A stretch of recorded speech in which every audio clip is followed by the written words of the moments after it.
오늘 그 할 리뷰는 1474회 재력가와 무속인 위험한 공생이라는 편을 보겠습니다. 1월에 나왔던 방송인데 조금 늦게 리뷰를 하는 것 같은데요. 제가 특이하게 생각했던 것 중에 하나는 어릴 때부터 돈이 많은 사람일수록 사회적 지위가 높을수록 의외로 무속을 좋아한다는 거야. 나는 어릴 때부터 좋아하는 과목이 과학, 물리 뭐 이런 쪽이었어요. 수학. 그러니까 나는 좀 논리적인 추론, 로직이 중요한 사람이었거든. 그러면은 나는 이런 사람들이 성공하고 지위를 갖는 거라고 알고 있었어. 어릴 때부터. 근데 의외로 정치인들이라든가 아니면 뭐 기업인들, 유명한 사람들 그리고 연예 엔터 쪽에서도 이 무속에 굉장히 의존하는 경향이 있다는 걸 알게 되고 희한하다고 생각을 했어. 우리나라처럼 무속 이런 거 좋아하는 사람, 전 보는 거 이런 분위기의 나라가 많지 않습니다. 근데 그런 나라에서 또 돈 많은 사람들은 더 찾는다는 거야. 아예 전담 변호사처럼 고용을 하는 경우도 있더라고. 무슨 의사결정 같은 거 할 때 점쟁이한테 꼭 물어봐. 옛날에 뭐 고려시대 이럴 때 왕 근처에 전문 전담 무속인 점쟁이 하나 있는 것처럼 지금 유명한 어떤 기업인이나 정치인이나 꼭 끼고 있어요. 되게 특이한 것 같아. 그러다 보니까 또 생기는 문제가 있을 수 있겠죠. 또 이 무속이라는 걸 악의적으로 이용하면 그거에 좀 관련된 사건이지 않을까. 나도 안 봐서 모르는데 그래서 진짜 이런 게 맞는지 한번 보면서 얘기를 같이 나눠보아요. 여기가 이렇게 주변이 깜깜하거든요. 그 시간이면. 여기는 차가 안 다녀요. 아, 여자분인가 보다. 근데요, 지나가는 차를 히치하이킹을 하는 거예요, 할머니가. 나무 아래에서 숨을 몰아쉬던 노인을 가장 먼저 발견한 건 인근의 식당 사장님. 대중교통은 이미 끊긴 지 오래입니다. 남루한 행색으로 차도를 서성이던 노인은 불안하고 또 위태로워 보였다 그래요. 할머니, 어디 가시려고 그래요? 그랬더니 연천역에 가려고 하는데 연천역에 갈 수가 없어. 그래가지고 그래요? 그럼 할머니 제가 모셔다 드릴게요. 거동이 불편하신 것 같고요. 얼굴은 못 봤어요. 그 당시에는. 어둠 속에 가려져 있다가 조수석에 태웠어. 그러니까 얼굴이 보이는데? 그때 할머니 행색이 그때 봤는데 차 안에서 보니까 약간 얼굴도 이상하신 것 같고요. 시퍼렇게 시커멓게 멍이 든 것 같거든요. 가장 도움으로 급히 그래서 인근 병원 응급실에 갔습니다. 상태가 생각보다 더 심각했어. 보는 게 다가 아니야. 경막하 출혈인데 이게 강한 외력에 의해 생기나 봐요. 얼굴 갈비뼈는 골절이 돼 있고 맞았네. 온몸 곳곳에 심한 타박상. 사건 이후 한 달간 치료를 받아야 했다. 전치사주라는 건가? 여성은 80대 정금자 할머니입니다. 할머니가 발견된 곳이 아들 집에서 400m 거리에 있었습니다. 쫓겨났나? 41년생. 이분이 아들이야. 노인정 갔더니 안 온 지가 며칠 됐다. 그러니까 감금된 거예요, 거기서. 나는 없지. 그리고 엄마 휴대전화 빼앗았지. 거기다가 막 두들겨 패가지고 눈이 막 이러잖아요. 그러니까 어디 갈 수도 없게 만든 거지. 할머니가 탈출을 한 거구나. 아들은 때린 게 아니었던 것 같아요. 아들이 자리를 비운 집에서 할머니를 감금하고 폭행한 인물이 있었어. 한동안 마을에서 자취를 감춘 할머니, 이 소문은 빠르게 퍼져나갔습니다. 그 집 손주하고 뭘 그리 옥신각신하고 휴대전화를 빼앗았다 그래요. 그러더니 며칠 안 나오셨거든요. 손주가 그랬다 그러더라고요. 그 할머니를 가둬놓고 때리고 그랬대요. 손주가? 아니 손주가 그래. 할머니를 때리는 손주가 어딨어? 있을 수가 있는 것이요 그것이? 할머니를 폭행하고 폐륜을 저지른 인물이 손자다. 사건이 발생한 건 작년 4월. 아들네 집에서 머물던 할머니가 자기 집으로 돌아가기 위해 채비를 하던 때 벼랑간 손자 새끼가 휴대전화를 빼앗으면서 할머니 앞을 막았대. 이 새끼 봐라. 이거 어떻게 녹음된 거지? 할머니는 죄인이에요. 끝까지 이러시면 할머니 지옥 가요. 야, 이 새끼가 손자 새끼가 무슨 무당한테 홀려가지고 무당이 그랬겠지. 그 할머니가 악귀가 씌웠다 하면 이지랄 한 거 믿고 이러나 보다. 그러니까 제목이 그러겠지. 그래요. 마음대로 혀. 이제는 할 말이 없구만. 할머니, 진짜 마지막까지 기회 드렸는데 남도 아니고 아나 진짜. 할머니 끝까지 믿었는데 내가 진짜 후회가 되네요. 알 수 없는 대화를 끝으로 폭행이 시작됐어. 새벽 내내 할머니가 정신을 잃을 때마다 손찌검에서 깨우는 행동이 동이 틀 때까지 반복됐고, 도망가거나 외부 구조 요청도 할 수 없도록 휴대전화에는 위치 추적 어플을 설치해서 밤새 감시를 했다. 이제 구순이 다가오는데 이 손주 새끼가 또 나이가 젊잖아. 힘도 셀 텐데 남자애가. 이걸 어떻게 감당해? 자, 근데 더 웃긴 건 뭔지 알아? 집에 사람이 또 있었어. 둘째, 손녀야, 손녀. 이 상황을 지켜보고 있었대. 아니, 그러면 이 양반의 아들, 딸이라는 건데, 이 뭐 하는 거야, 지금 애비가 돼가지고. 손녀 선경이가 증인이잖아요. 손녀는 여기 관현에서도 집안에 있었단 말이에요. 참고인 수사를 하기 위해 출두하라는데, 아무도 얘기를 안 한 거지, 경찰서 가서. 그것도 이해가 안 돼요. 손녀는 보고만 있었다. 손자가 깜빡 잠이 들어 경계가 느슨해진 틈을 타서 할머니가 도망쳤고, 그래서 이제 식당 주인한테 발견된 거구나. 감금 일주일 만에 탈출한 거야. 가족이 충격을 받았어요. 피해자 딸의 부부다. 엄마가 여기 골절이 한 번 난 적이 있어요. 그거 간병을 선우가 와서 했거든요.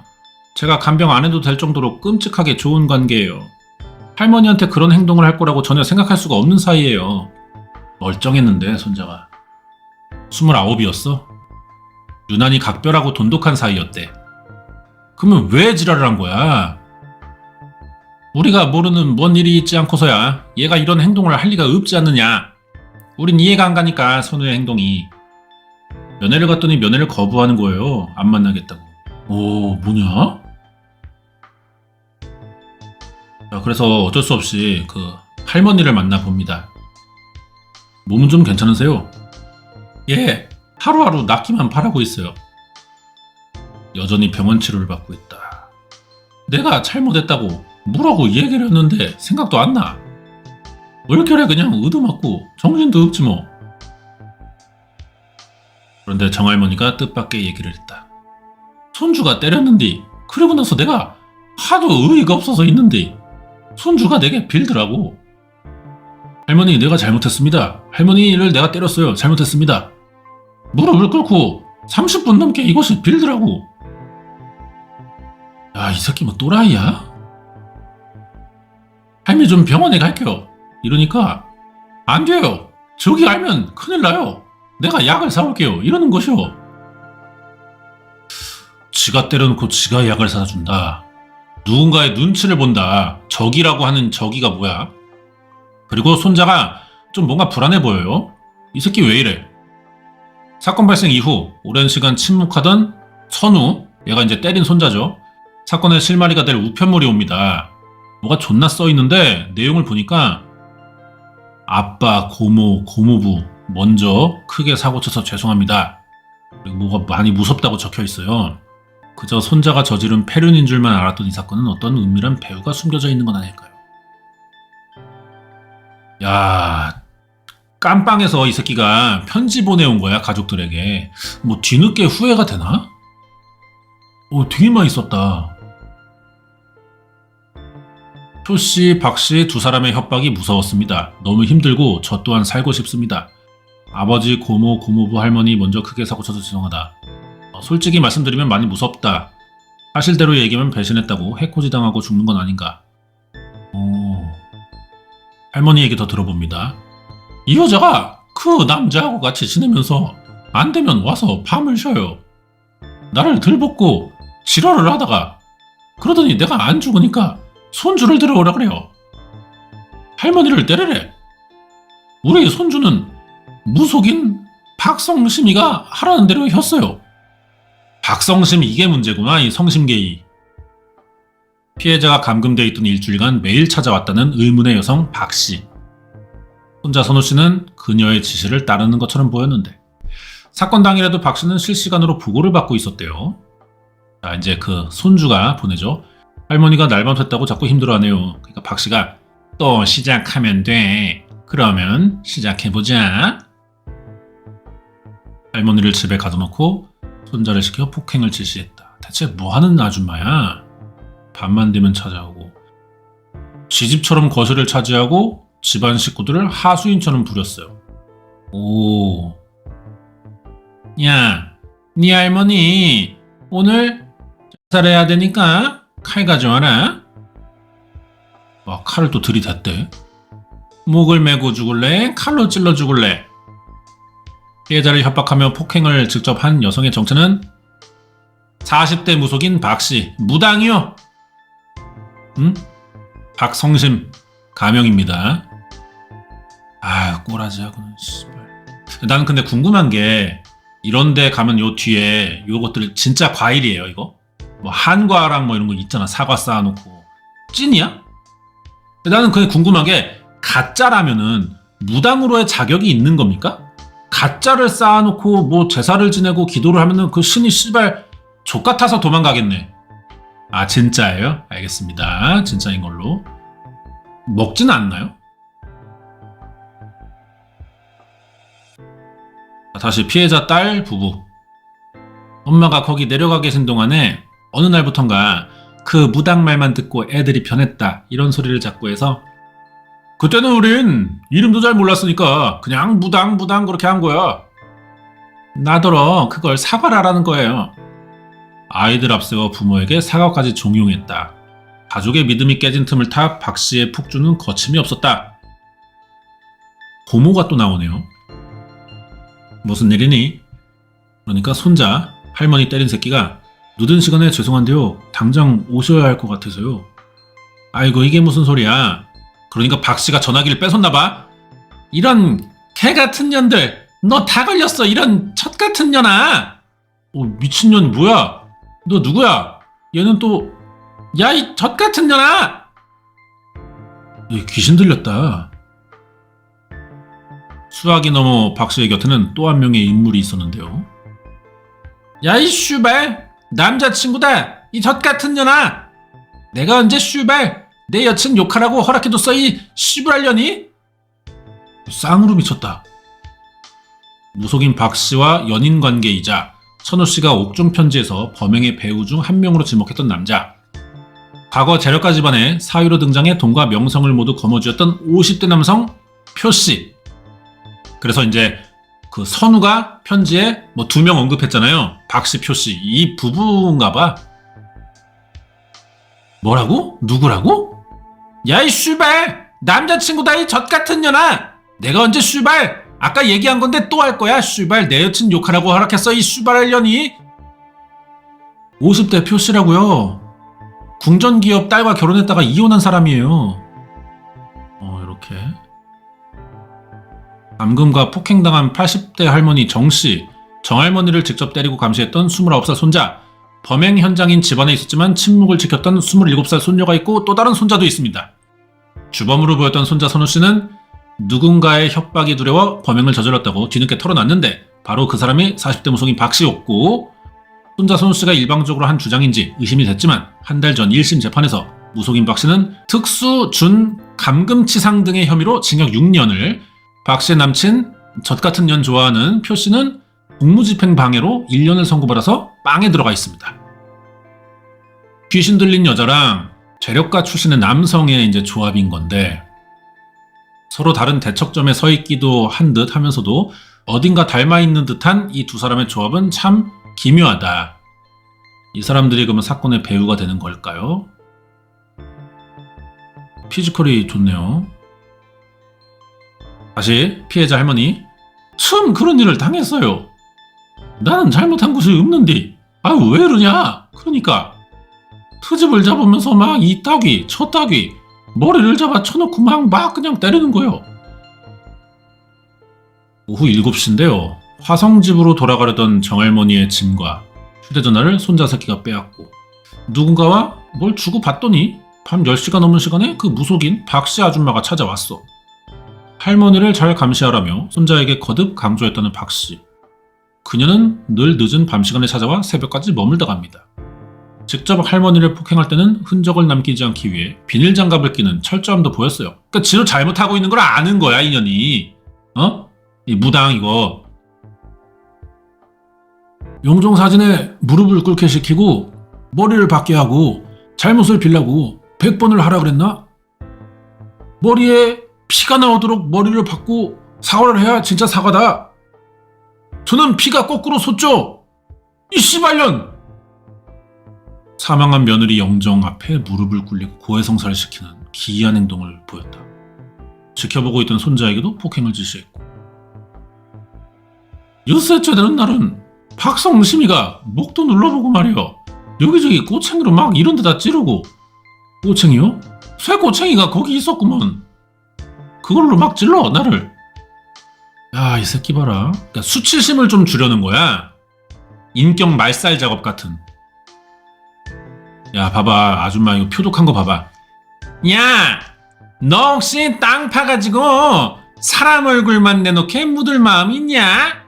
응? 야, 산에다가 땅 파가지고 얼굴만 내놓고 묻은 다음에 꿀 발라놓고 빵 물려놓으면 산짐승들이 와서 얼굴을 뜯어먹거든. 씨벌 뭐 시실리 2kg 찍고 자빠져 있네. 미친 아줌마가.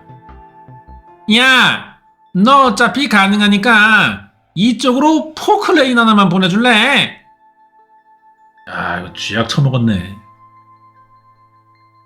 살벌한 위협과 함께 감금이 이어진 지 7일이 되던 날, 그날 저녁 따라 무슨 일인지 박씨가 찾아오지 않았습니다.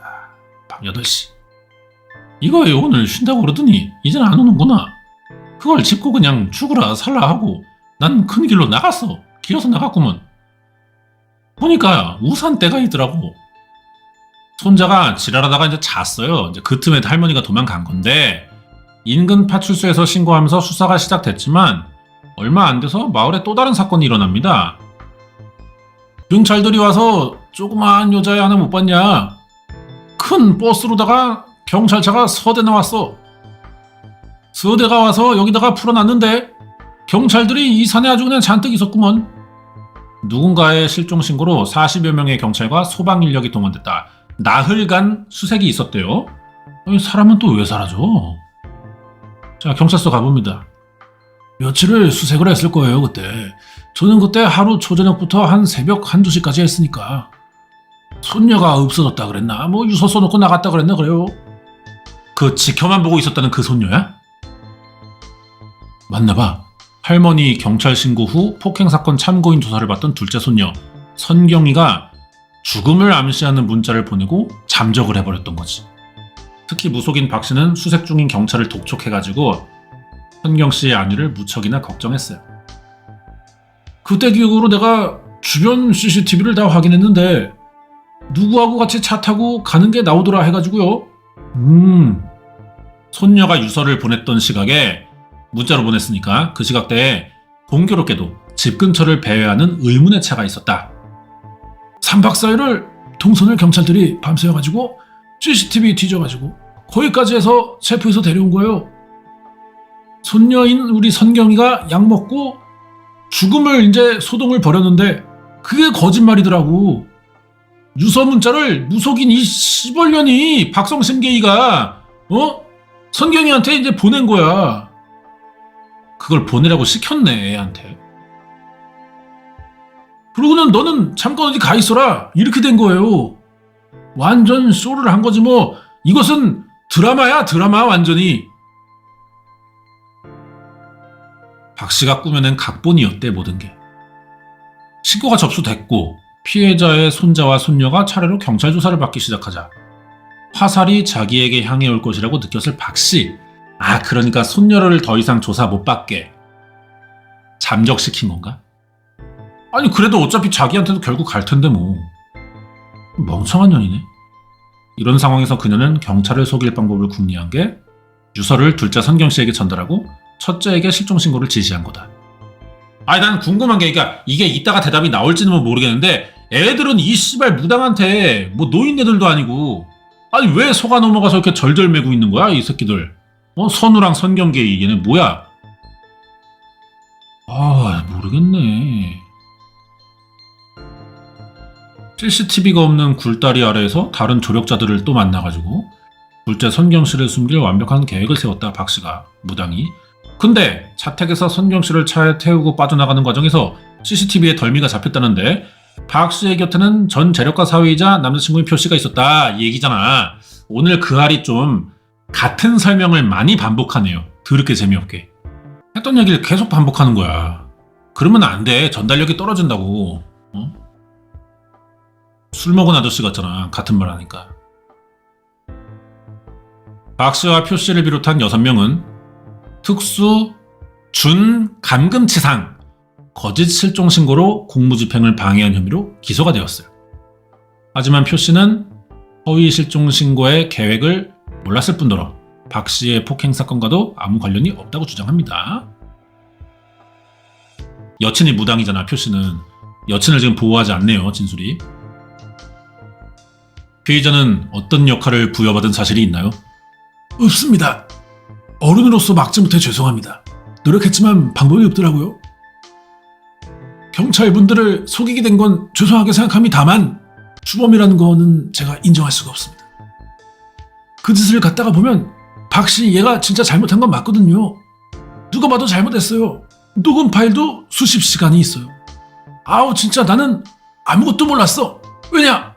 나한테 모르게 철저히 숨겼거든. 그저 박 씨의 남친이어서 손녀 선경 씨를 차에 태워줬을 뿐 자세한 건 몰랐다고 하는데 이게 사실이냐? 할머니에게 물어봐야겠죠? 무속인 박성심이가 할머님 폭행할 때 그 표씨 그 새끼 있잖아요. 남친. 현장에 같이 있었나요? 폭행할 때 말이요. 그날은 없었어. 다른 날은 왔다 가고 전화하면 왔다 가도 가고 그러는데 박성심이가 나를 괴롭히다가 전화를요. 남자한테 전화를요. 박성심이 표씨한테요? 그렇지. 박성심이가 이 늙은이가 내 말을 안 듣고 이러고 있네. 어떡하면 좋을까? 이러두구먼 표씨가 아이 그냥 죽으라 그래 죽으라고 이렇게 뒤에서 조종을 하는 거요. 그러니까 박씨라는 무당이 어느 집에 손자들을 막 해 가스라이팅 존나 해가지고 할머니 때리라고 감시하고 시켰는데 이게 박씨 대가리에서 나온 게 아니라 박씨를 조종하고 있던 사람이 있어. 그게 바로 남친이라는 표씨야? 무당의 남친? 이 양반이 배우야? 폭행에 직접 가담은 안 했는데 범행 사실을 알고 있던 것으로 보인다. 어떤 입장일까요? 그리고 오전 일찍부터 아버지 고 씨를 찾아온 사람들이 있습니다. 왜 왔어? 표 씨의 지인이야. 무당 남친의 지인. 지인으로서 중간에 얘기를 들어보고서 말을 전달하고 생각을 바꾸게 하려고 하는 건데 이 사건 발생하고 여기에 연루되어 있는 사람 중에 그 누구도 다 피해자일 뿐이에요. 표씨 측의 부탁으로 피해자의 가족을 만나온 걸로 보인다. 막 은밀한 제안을 또 해와? 표씨하고 한 번도 얘기를 못했잖아요. 그 이후에는. 일단은 처벌 불원서가 들어가야 하는 부분이 있으니까요. 합당한 합의라든가 예를 들어서 그런 선을 제시를 해줘. 표씨 입장에서는 당연히 아까 얘기했다시피 금전적인 게 들어갈 수밖에 없잖아요. 그러니까 그 가이드라인을 제시를 해주면 그 말대로 예의가 좀 편하게 좀 그런 걸 얘기하는 거거든요. 저는. 합의하러 왔네. 따까리들이. 처벌 불원서의 대가로 금전 보상을 제안하러 온 것처럼 보인다. 그래서 표씨랑은 어떤 관계냐? 그 표씨랑은 어떤 관계예요, 님들? 잘 몰라요. 모르는데. 그러니까 그거를 밝힐 필요가 없잖아요, 우리가. 우리가 할 수 있는 얘기가 아니에요, 그것은. 표씨라는 분도 잘 모르고. 그럼 왜 왔어? 오늘 표씨의 입장을 대변하려고 오신 게 아니었나요? 아니에요. 갈게요. 뭐하는 새끼들이야? 사건 자료를 살펴보던 중 특이한 점을 발견했습니다. 1심 재판 때 무속인 박씨와 표씨 손자인 선우씨는 모두 같은 변호사 선임했고요. 둘째 손녀 선경씨는 국선이 선임돼서 야 존나 올드스쿨한 마인드야. 같은 손자인데 손녀는 국선이고 손자는 또 남자애라고 사선 선임하고 야 이게 뭐야. 근데 왜 따님만 변호사가 다른 건가요? 그것이 어떻게 됐냐면 이제 손녀 선경이가 말이요 있는 그대로 다 얘기했잖아. 그러면서 이제 뒤집어졌잖아. 그러니까 박성심이하고 표씨는 말이요 선경이를 설득해야 하는데 그 타이밍에 못한 거죠. 못 알아듣겠어. 무슨 말이야? 손녀 선경 씨가 수사 과정에서 자신의 실종 사건이 박 씨가 시켜서 한 일이라고 진술하니까 범행을 다 이제 선경이에게 뒤집어 씌우려고 했다. 그게 국선이랑 뭔 상관이야?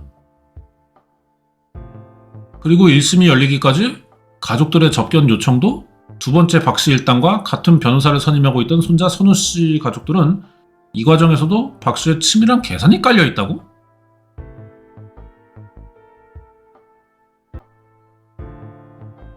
그러니까 이것이 작전이죠. 자기들끼리만 변론하느라고 거짓말만 하고 있는 선우는 바보처럼 있고, 그리고 자기 변호를 할 기회를 아예 말살시킨 거죠. 선경이가 국선 변호사가 그러더라고. 법정에 있는데 무속인 박성심 측의 변호사가 선우한테 불리하게 질문하는 거에 반론이 없어가지고 말이야. 자기가 답답해서 그쪽 변호사를 때려봤대. 조사 내내 변호사를 대동해 박 씨는 결백을 주장했습니다. 선우가 때려서 할머니가 코피가 나서 집안이 난장판이었어요. 그래서 제가 비닐 장갑을 끼고 청소한 건 맞습니다. 그걸 제가 때렸다고 하니까 나 어이없어요. 빠져나가네. 선우가 폭행을 주도했다. 자발적으로. 표씨하고 박성심이 아주 발뺌을 싹 하더라고. 모르는 일이라고 모르쇠로 가요. 그래서 내가 그날 재판에서 손을 들고 저 두 사람은 거짓말을 하고 있다, 안 했다고 부인을 하니까요. 선경이와 선우도 피해자다, 그 발언을 했습니다. 그리고 나서 선우가 면회해주기 시작한 거야. 선우는 좀 무당만 믿고 저지른 일인데 입장을 보면은 그 상황에서는 부모보다도 무당이 더 먼저였을 것 같아. 그래서 무당 시키는 대로 했어. 근데 사고가 생겨가지고 재판을 받게 됐는데 그 무당 새끼가 자기를 안 보호해줘. 지가 시키는 일을 한 건데 나는. 그리고 오히려 가족이 무당이 거짓말하고 있다, 선우, 엄마 아빠가 내 편을 드는 것 같으니까 애가 이제 돌아서는 것 같아. 그러면서 이제 편지도 보낸 거겠죠. 표씨라는 사람이 존재한다는 이유가 가장 컸어요. 저는 솔직히 소름 끼치게 무서웠어요. 표씨가 힘 실어주고 있으니까 모두가 박씨 표씨가 하는 말을 믿을 수밖에 없었습니다. 전 맞아야 돼요. 선우는 왜 이렇게 표씨를 두려워하는 걸까요? 만났을 때부터 그거를 지 입으로 얘기를 했는데요.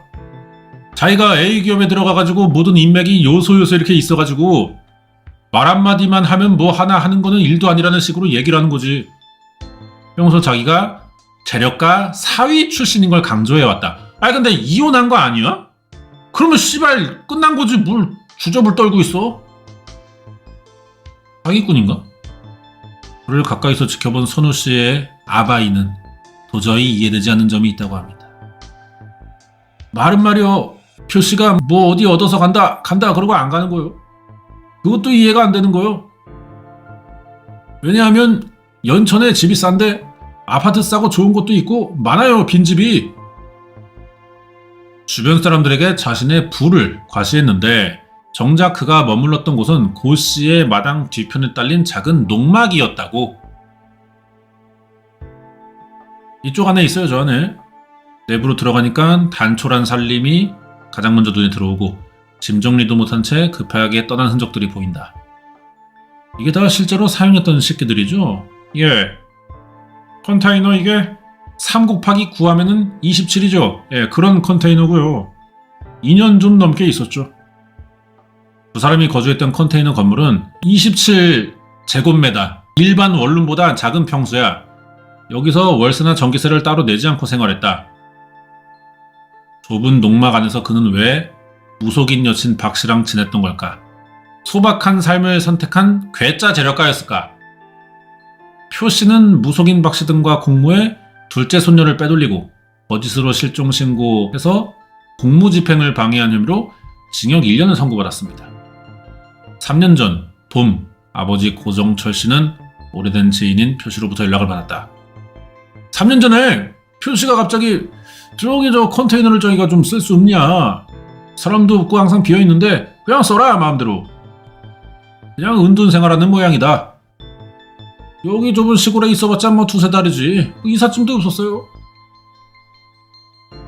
씨네 집 마당 뒤편에 작은 별채가 비어있는 걸 눈여겨보고 표씨가 연천으로 내려왔는데 혼자가 아니었어. 젊은 여자하고 같이 왔죠. 만나는 여자인지도 몰랐어요. 그러니까 이 새끼가 어느 날 시골에 컨테이너 들어와 살겠다고 짐 하나 없이 여자 하나 데리고 와가지고 그래서 이제 거기서 동거를 시작했는데 그게 이제 표씨랑 무당 박씨요. 그럼 이 여자도 무당이 아니겠다 실제로는 뭐 신내림 이런 거 안 받고 이 그 무당 씬에서 모르는 사람 근본이 무당이 아니야 이 여자가 지금 돈이 돼 보이니까 직업상 그냥 무당을 선택한 불악꾼이다 이렇게 보는 게 맞는 것 같아요. 잠시 머물다 떠나갈 거라는 예상과 다르게 자리를 잡고 살았다. 특히 3남매와 살갑게 지냈다. 애들을 데리고 동두천 쪽에 심야극장이라고 있어. 아니면 거기에 얘네 좋아하는 거 사다 주고 하면서 애들이랑 엄청 친해졌어요. 첫째 선우씨 친구들을 만나 자세한 얘기를 들어봤던데 무석인이랑 그 표씨랑 엄청 친하게 지냈어요. 야 너 그거 알아? 그러면서 막 기사까지 보여줘요. 이 사람이 우리 집에 왔어. 뭐 약간 이런 느낌이에요. 표씨와의 친분을 주변에 과시하고 다녔다. 야 그럼 이 대기업의 뭐 사위였다는 게 대기업 쪽인가 봐. 유명한가 본데요? 얼굴이 나왔대 신문에. 자 그래서 선우가 뭐 좀 관심을 보였는지 따라다닙니다. 그 계기가 있대요. 회사하는 날이었는데 마지막에 계산은 선우 보고 하라고 했다는 거예요. 그래서 그거를 계산해주러 왔어요 이 무속인이. 난 몰라 뭔데? 야 이 씨발 신림동 반지하 사는 새끼가 재력가 사위가 누군지를 어떻게 알아요? 이무자가 누군데 나 이무일밖에 몰라. 부진이 누나 전 남편이야? 이거 진짜로 찐이야? 팩트야? 야 왜 이렇게 병신됐어? 아니 부진 씨의 남편이 됐다가 물론 이혼했지만 왜 이렇게 양아치랑 결혼한 거야 이 누나? 사람 보는 눈 진짜 없네. 이거 왜 병신됐어 우재씨? 이거 왜 이래? 아니 우재게이야. 그래서 그거를 계산해주러 왔어요 이 무속인이. 직장에서 따돌림 당하고 있다는 선우씨 얘기를 들은 표씨와 박씨가 해결사를 자청했다. 왜 접근했을까? 회식비 계산은 물론 직접 회사 담당자에게 연락해 관련자들이 선우씨 앞에 와 무릎을 꿇고 사과하도록 만들었다. 이런 것도 어떻게 가능한 거야? 내가 볼 때 표씨랑 박씨가 크루가 있는 것 같아. 개인 크루원들.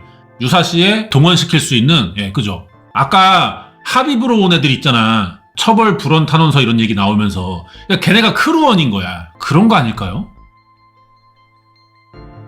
아무튼 갑자기 와서 자기 문제를 해결해 주니까 선우 씨는 이걸 좀 남다르게 받아들였겠죠. 이 사람은 자기 편 무조건 들어주고 그런 사람이 같이 해준다는 건 자체가 일단 걔한테는 좋은 사람이지 않을까요? 사건 당시 다른 지역에서 공부하던 선우 씨의 막내 동생 만납니다. 궁전호텔 식사권이랑 몇 개 안 되는 VIP 식사권을 그분들이 비싼 그런 차도 많다 보니까요. 저희가 접하기 힘든 그런 차들도 많아요. 그래서 야 너 학교 간다며 하면서 5, 60씩만 이렇게 주시고요. 그냥 받으라고. 그 다음 날에는 무속인인 박성심계이 그 아줌마가 야 너 이거 한번 타봐 이러고 막 운전하게끔 그런 식으로 잘해준다고 해야 되나? 그랬어요. 왜 이렇게 잘해줬을까요? 뭘 원하고? 그러니까 부잣집 애들한테 이렇게 접근한 것도 아니잖아 지금. 이 집에서 뭐 나올 게 있나? 그냥 어떻게 하다가 자기가 궁전기업의 전 사위라고 표진삼 삼촌한테 들었던 것 같아요. 그러면서 직접 사진도 보여주고 하셨어요. A기업 회장이랑 다 같이 찍었던 옛날 과거 사진들을 막 이렇게 보여주면서 말이에요. 이것도 보여줘도 바로 그냥 꾸벅 인사하면서 어디냐고 안내해주는 그런 거래요. 하지만 아버지 고 씨는 그런 표 씨와 박 씨의 행동이 점점 미심쩍었다고 합니다. 표 씨와 박성심이가 술을 안 먹어도 애들이 술을 먹으니까 새벽 2시까지 애들 붙잡고 얘기를 해요 거기서. 근데 그게 한두 번이가 아니고 그냥 반복적이에요. 매번 새벽까지 이어지는 술자리와 갈수록 잦아지는 밤늦은 외출, 고정철 씨의 자녀들이 눈에 띄게 변해가기 시작한 것도 이때쯤부터다. 아내가 사망한 지 8년이 넘었는데 내가 아내를 죽였다 때려서 나를 살인자로 몰더라고. 애들이 전부 다 진짜 그 말을 믿는 거야. 그러니까 도저히 이게 이해가 안 되잖아요? 8년 전 사망한 엄마의 죽음이 아버지의 폭력 때문이라면서 애들이? 아니, 내가 이런 게 싫은 거야. 이 말도 안 되는 생각이. 8년 전 일을 이 무당이랑 그 표씨 그 아저씨가 어떻게 알아? 뭐 전 봤다고 우길 건가? 난 이런 걸 믿는 게 이해가 안 가는 거야. 근데 이거에 속아서 적대시했대잖아, 부모를. 내 친구들이 죽은 엄마를 명예훼손했다. 얘들을 시켜서 그걸 또 고소를 했어. 그러니까 얼탱이가 없잖아요. 내 친구들이 죽은 엄마를 명예훼손했대. 참나 씨벌. 삼남매의 막무가내 고소에 당황한 건 아빠도 마찬가지. 애들을 시켜서 그걸 또 고소를 했어. 얼탱이 없고 말이야 씨벌. 아니 친구 부부는 제 아내를 만난 적도 없어요. 야, 고소 내용 봐. 술만 마시면 남자들이랑 모텔을 돌아다니고 공연히 말하여 타자의 명예를 훼손하여듭니다. 뭐지? 야, 너네 그거 고소장 다 갖고 와. 취하해. 안 주는 거예요, 얘네들이. 내 말을 안 듣는 거요. 참다 아무리 자식이지만 화가 나잖아요? 얼마나 화가 났으면 태어나서 처음 내가 아들내미를 때린 거요. 정신 차리라고. 근데 벌써 소방서하고 경찰이 다 왔어. 이래서 자식을 어릴 때부터 패놔야 됩니다. 예? 맞아봐야 돼요, 솔직히 부모한테. 그래서 왜 맞는지를 알아야 돼. 이게 다 커서 하니까 안 통하는 거야. 어릴 때부터 사랑의 매를 가르쳐놨으면 다르지. 그래서 고소해가지고 아빠가 집에 들어갈 수도 없어. 접근금지 당했나봐. 자식들에게 연락도 할 수 없고. 집주인을 쫓아낸 후 이전보다 더 자유롭게 드나들기 시작했다는 표씨와 박씨. 이 상황을 받아들일 수 없는 건 다른 가족도 마찬가지다. 그러니까 애들 속여서 아빠 내치고 남은 재산을 다 자기들이 챙길 생각이었나? 그래서 아빠는 처리됐고 이제 할머니가 남았으니까 할머니를 감시시킨 건가? 때리게 하고 죽일 생각이었나? 약간 이런 식이면 말이 되죠, 순서가? 이리 와, 요 고모랑 할머니한테 와. 그러니까 고현우가 표씨랑 누나가 카드 줘가지고 우리 편하게 먹고 싶은 거 하고 싶은 거 하라고. 남인 사람도 이렇게 잘해주는데 가족을 내가 어떻게 믿냐고. 할머니랑 고모도 내가 어떻게 믿어. 결국 부모 없이 지내는 손주들이 걱정돼 할머니가 먼 길을 달렸어. 그리고 그 일이 벌어졌다. 20대였던 삼남매는 왜 가족보다도 표씨와 박씨를 믿은 걸까요? 아니 애들이 나이가 어린 나이도 아니야. 20대 초반이 아니야. 후반대야. 어떻게 이런 비응신 밥통대가리 같은 판단을 하냔 말이야. 무속인 박성심이가 기운이 안 좋다고 이래요. 박씨가 엄마의 기일을 맞추거나 영험한 기운을 읽어내는 신묘한 일들이 많았다고 합니다. 어머니의 넋을 달래야 한다는 그녀의 말을 믿고 800을 주고 굿도 했어요, 선우가. 장남인 새끼가 이게 제일 병신이야, 이거 진짜. 그런데 왜 박성심의 엄마의 죽음은 아빠한테 있던 거라는 말을 왜 믿은 거예요? 병원 서류 같은 걸 봤대요. 찾았대요. 엄마가 먹어야 되는 약이나 이런 게 있는데 아빠가 못 먹게 했다. 아빠가 그래서 부검까지 했대요. 그걸로 왜 돌아가신 엄마를 2번 죽이냐 하면서. 어머니를 그리워하는 자녀들의 결핍을 교묘히 파고든 것으로 보이는 무속인 파크씨. 삼남매에게 또 다른 제안을 해온 것도 바로 그때부터다. 그 땅 얘기가 나온 거예요. 모르겠어요. 엄마 보험금 그런 돈으로 샀다고 들었어요. 그 땅이 이제 아빠 친구 부부에게 가 있다 보니까 이거 어떻게 된 거냐고 하면서 받아와야 되지 않겠냐? 엄마 사망보험금으로 산 고씨 가족의 땅이 다른 사람 명의로 넘어가 있었다면서 박씨가 직접 되찾아 주겠다. 그러면서 황당한 일을 겪었다는 또 아빠 얘기가 나옵니다. 나는 사전에 얘기도 없이 표씨가 잠깐 커피 한잔 할래? 이러고 가가지고 사전 설명 없이 인터뷰한 것이에요. 무속인 박성심이가 방송기자들 불러가지고 표씨가 좋아하는 형의 땅을 찾아주기 위해 정의롭게 행동하는 거를 인터뷰를 한 거예요. 고씨에게 말도 없이 기자를 데려와서 판을 벌렸네.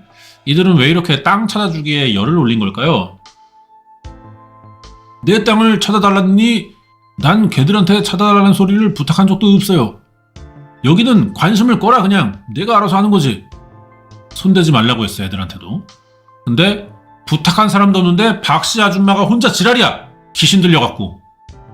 남매에게 새로운 방식을 제안합니다. 아빠 친구 부부가 정신을 못 차리게 힘을 빼놓자, 약간 이런 느낌으로 계속 뭐만 하면 불법적인 거 계속 신고해가지고 벌금 맞고 이렇게 해야 얘네가 정신 차린다 그랬어요. 땅 명의자에게 막 공격을 했어. 봐봐. 야, 거기에 MSG, 글루타민산 나트륨을 좀 치자고. 그냥 거짓말을 하라고. 뭔 얘긴지 알지? 예, 아직 못 적었어요. 3남매를 앞세워 땅 명의자인 아버지의 지인 부부를 절도와 명예훼손 혐의 등으로 고소하게 했다는 박씨. 아, 씨발 존나 길다. 한번 읽어볼게요. 이제 애들한테 주문하는 거야, 무당이. 발렌타인 30년은 우리 남친 표씨 삼촌과 박씨 이모가 저희와 함께 크리스마스 파티를 위해 준비를 해주신 술이에요. 표씨와 박씨 이모는 저희 남매가 양주에 관심이 있다는 걸 아시고 양주를 하나씩 선물해 주시기도 했습니다. 목소리가 좀 극혐인가요? 그냥 할까요?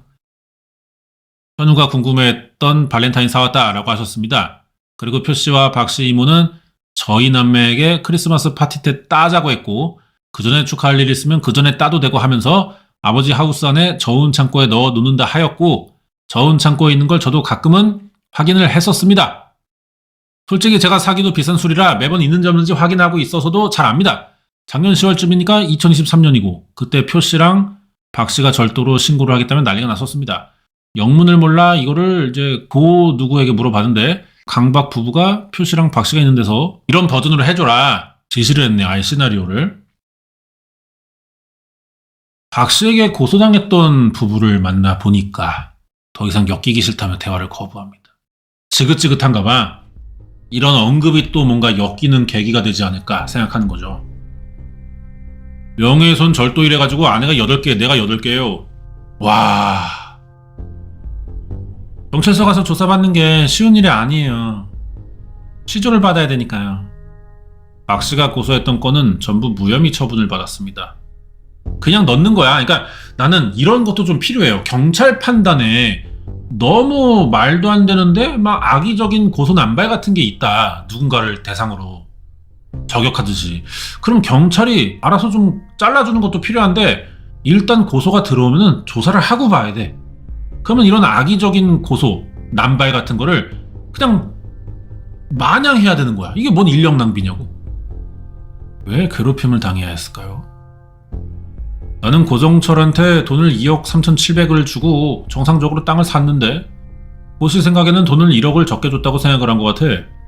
제가 은행마다 찾아다니면서 확인해보니까 그래. 복잡한 돈 계산이 있었지만 쉽게 정리하면 단순 오해에서 비롯됐다. 정작 당사자들끼리 땅 문제를 원만히 해결하자 이번엔 박씨가 문제를 삼았다.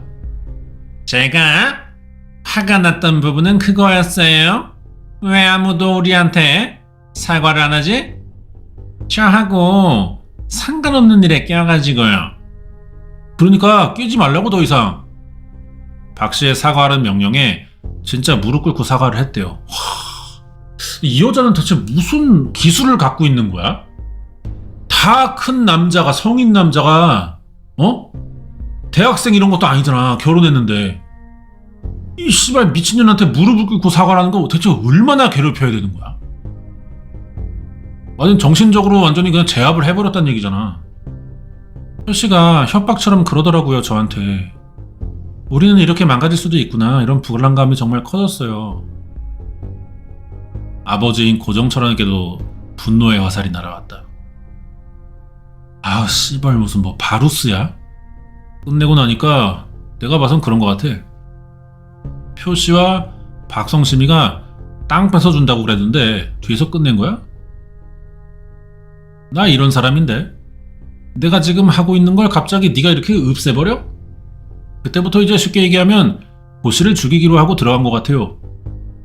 나는 이제 완전 아내 살인자고 딸내미 성폭행 범이고 할머니가 시켜서 또 아내를 팼다 이런 걸 그런 쪽으로 소문을 내고 다니는 거요. 친척집에서도 그런 적이 있냐? 내가 그걸 답변해야 되는 상황이 이게 사방팔방에서 전화가 오는 것이에요. 상식적으로는 이해할 수 없는 행동인데 어쩌면 고 씨의 어머니를 폭행한 것도 고 씨를 향한 분노가 도화선은 아닐까요? 스스로를 영험한 무속인이라 칭하며 재력가의 위력을 등에 업은 박 씨에게는 그야말로 거칠 게 없어 보였다. 아니 뭐 재력가를 등에 업었다는 이게 난 존나 이해가 안 가네. 이혼했는데 정상적인 사람들이 아니다. 둘 다 자기들이 법이요. 나머지 사람들은 다 밥이고 라임 어땠어? 찢었지? 개미요 개미. 언제든지 자기들이 밟아 죽일 수가 있대. 박씨와 표씨 두 사람의 인연은 언제부터 시작이 됐던 걸까요? 오래 알고 지냈다는 제보자를 만납니다.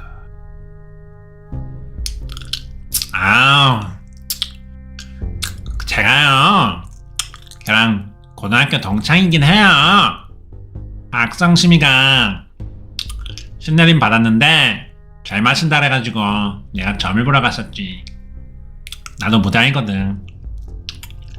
자기한테 악감정 가지고 싫은 소리 하는 사람들은 정말 진을 빼야 그 도관년이에요. 박씨의 고등학교 동창이자 그녀로부터 내림굿을 받은 신딸이기도 한 명선씨. 그녀가 알고 있는 박씨는 어떤 인물일까요? 신내림 전에 미용실에서 일을 했나봐요. 뭐야 그럼 염색보살이야 뭐야? 파마보살이야? 뭐야? 커트보살 뭐 이런 거야? 당시 그녀를 쾌활하고 명랑한 분위기 메이커로 기억하는 동료들이 있습니다. 80대 노인을 감금하고 폭행하고 괴롭히는 박씨의 모습을 상상할 수 없었다. 어느 날 괴물이 되는 건데 앞에서도 알 수 있듯 그렇구나. 표씨와의 만남이 이 박씨 인생의 전환점이 된 것 같다고. 야 모든 문제가 그 남자네. 재력가 사위 출신 표씨와 무속인 박씨의 위험한 동행. 그들은 어쩌다 한 가정을 망가뜨린 걸까? 신엄마랑 신딸은 약간 그런 관계예요 우리는. 그래서요 내가 물어보는 것도 많고 저기 해야 될 것도 많은데 언젠가부터 얘 아바타 되는 거야.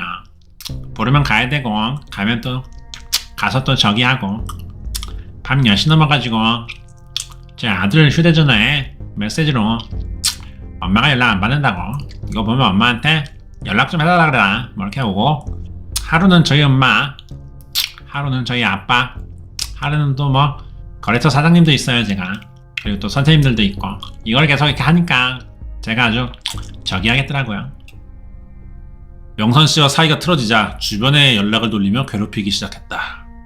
심지어 명선씨가 박씨에 대한 험담을 퍼뜨리고 다닌다면서 명예훼손을 고소했는데 주변인들을 증인으로 내세워갖고 명예훼손을 입증할 사실 확인서까지 받아냈어.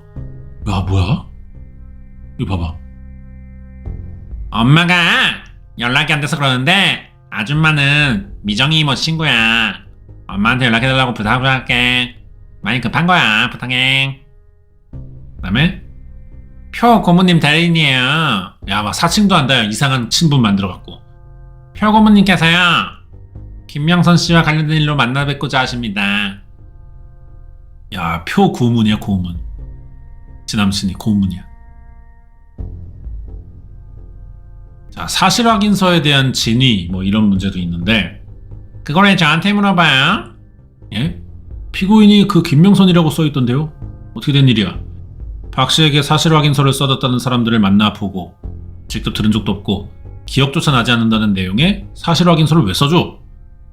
박씨의 간절한 부탁에 호의로 써준 건데 이렇게 큰 문제가 될 줄 몰랐다.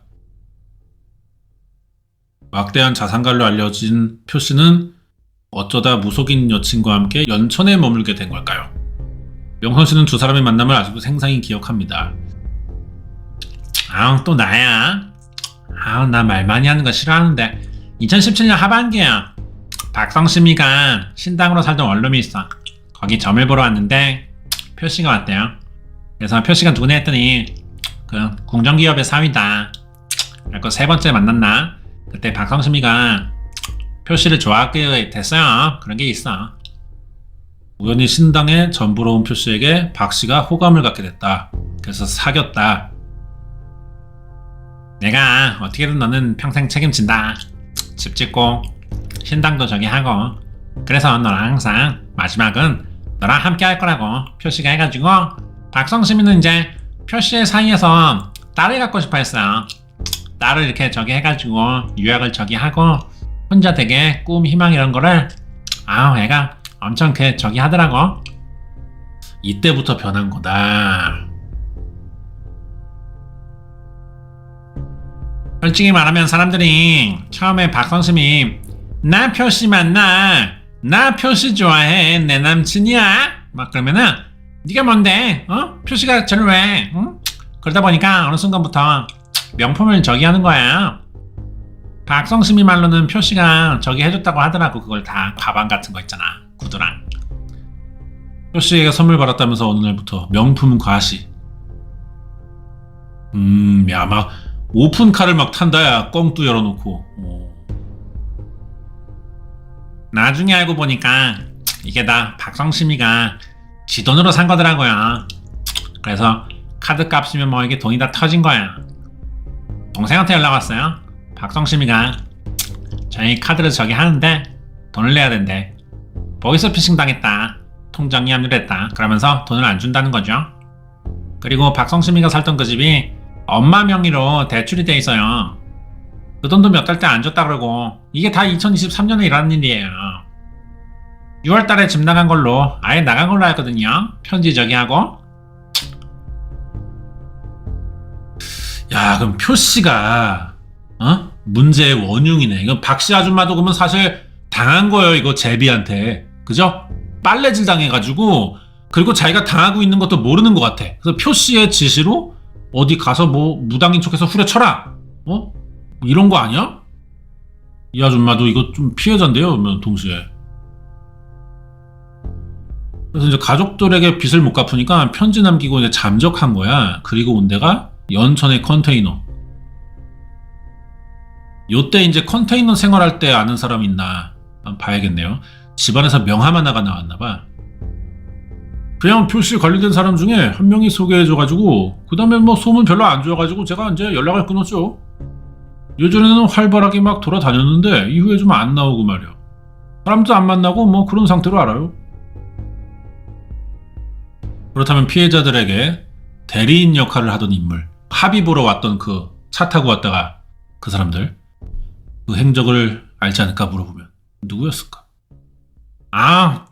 저기요 피디님, 난 그만 인터뷰하고 싶어요. 말 너무 많이 했어. 박성심이 초등학교 동창으로 알아요. 뭐 하시던 분인데요? 간판쟁이야. 박씨의 초등학교 동생이자 이번 감금 폭행 사건의 조력자로 나란히 수감된 최 씨가 있습니다. 거봐, 내가 크루가 있다고 했잖아. 이 새끼들 크루가 있어. 크루. 막대한 자산가로 인맥을 막 자랑했다는 표 씨. 실상은 달랐던 걸까? 그토록 내세우던 표 씨의 위세는 빛바랜 지 오래일 거라고 했다. 어쩌면 이 사실을 잘 알고 있을 박 씨는 왜 계속 표 씨와 함께하려 했던 걸까? 현실에서 막상 알고 봤더니 표 씨라는 대상이 나에게 실질적인 권력을 만들어주는 건 아니었네 라는 걸 깨달았지만 내가 그걸 바라보고 싶지는 않은 거예요. 그러면 표 씨를 향한 허세를 더 활용하는 식으로 내가 보고 싶지 않은 부분들을 이렇게 막았을 수가 있죠. 그러면 박성심 입장에서 표 씨와의 만남이 굉장히 매력적인 거였겠네요. 그 당시에는 마치 구세주 같은 거였을 거예요. 정신과 전문의는 조심스럽게 한 가지 가능성을 제시합니다. 이때 당시에 표 씨가 정서적으로 다소 취약해져 있던 건 아닐까. 어떤 협박에 의해 진행되는 게스레이링은 다소 소극적인 게스레이링의 방식으로 나타나고, 하지만 그 게스레이링 정도가 정말 지배적인 상황에서는 일정 부분 정체성이 공유된다. 내가 볼 땐 그냥 씨발 둘이 그냥 공유정신병이야. 옮은 거야, 옮은 거. 아버지 고 씨 역시 표 씨에게 이런 말을 들은 적이 있대요. 이혼 소송 과정에 만난 것이야. 표 씨는 본인의 정신적인 스트레스를 많이 해소해줬다. 박성심이가. 표 씨가 박성심한테 돈을 좀 쓰고 그랬나요? 그러죠. 표 씨가 다 썼지 모든 것은. 한 20억 원 자기가 뜯겼다고 하더라고. 정말 표 씨도 박 씨에게 심리 지배를 당한 걸까요? 표 씨가 없었다면 이 사건이 이렇게까지 커지지가 않고 박성심도 동네 잡범에 불과했을 것 같거든요. 근데 표씨를 만남으로 인해서 박성심의 자기의 자아가 비대해져가지고 그냥 아주 뻥 튀기가 돼가지고 미쳐가기 시작한 거예요. 표씨 같은 경우도 이혼한 다음부터 이제 어떻게 보면 본인이 과거에 가지고 있던 지위에 비해서는 확실히 낮아졌을 테고 굉장한 괴리를 겪었을 것 같거든요. 현타가 온 거죠. 이 둘의 서로의 욕구를 충족시켜 가면서 오히려 그것이 강화되면서 다른 사람을 약탈하거나 피해를 주는데 아무런 거리낌이 없어지게 된 거죠. 아, 이런 건가 보다. 어떤 각자의 사정이 둘 다 있어. 그 무당이나 이제 그 재력가 사위 이혼당했고 뭐 위자료도 많이 받았을 텐데. 아무튼 이 둘이 내면의 결핍이 있어가지고 좀 이제 남들 앞에서는 있는 척하고 뒤돌아서 집에 오면 현타 와가지고 막 술 마시고 그렇게 살다가 둘이 어쩌다 만났는데 잘 통하는 거야. 서로가 좀 뭔가 보완도 되는 것 같고 그래서 사귀어가지고 욕망을 충족시키는 기묘한 공생관계가 됐다. 화려한 이력과 재력을 가진 이가 눈앞에 있다면 누구든 제대로 의심하지 못하고 현혹되기 마련일 것이다. 과거의 영광에서 자신의 위세와 영향력을 박씨에게 빌려주거나 박씨의 그릇된 행동에 동참한 표씨. 남자친구인 표씨의 권력을 등에 업고 자신에게 모욕감을 줬다는 이유로 주변의 것도 모자라서 80대 노인에게 감금과 폭행도 주도했고 서로의 결핍을 도구 삼아 타인의 소중한 삶을 약탈한 두 사람의 범행에 대해서 정당한 심판을 받아야 될 거다. 예. 그래가지고 이제 둘이 빵에 들어가 있습니다. 빵에 들어갔어요. 비응신들 진짜.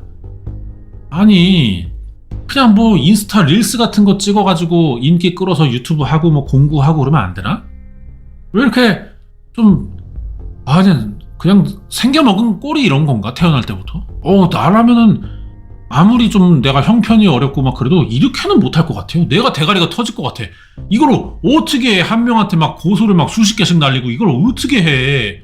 난 못해.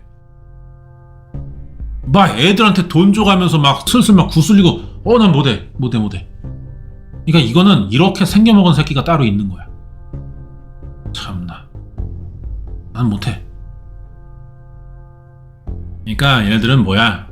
이거는 이제 때려도 안 낫는 병에 걸려있기 때문에 격리시켜가지고 사바세계와 선을 딱 그어서 빵 안에서 살게 하는 게 맞죠. 나오면은 또 피해가 생겨. 이 사람들 절대 못 고쳐. 이런 유형은 평생 남을 등쳐먹고 살 궁리만 해요. 안 돼. 안 돼. 그렇기 때문에 격리가 답이죠. 그렇게 하는 게 맞는 것 같습니다. 야, 이게 내가 생각한 거랑 좀 다르네. 제목만 봤을 때는 어떤 부자가 무속인 데리고 사기를 치는 맞긴 한 것 같다. 맞는 것 같습니다. 재력가가 이제 제가 생각한 재력가는 아니었어요. 부자에게 장가 갔다가 이혼하면서 위자료 좀 받은 사람이야. 그 정도고 뭐 이렇게 재벌은 아닌 거죠. 어떤 기업인도 아니고 정치인도 아니고 그냥 좀 뭔가 졸부 졸부가 맞지 않을까요? 졸부 새끼가 이제 무속인이랑 이제 사귀면서 뻘짓거리한 그런 사건이라고 보면 될 것 같습니다. 여기까지고 오늘은 1474회 재력가 무속인 위험한 공생이라는 편 봤습니다. 다음 주에 또 잘 나온 방송 리뷰해 볼게요.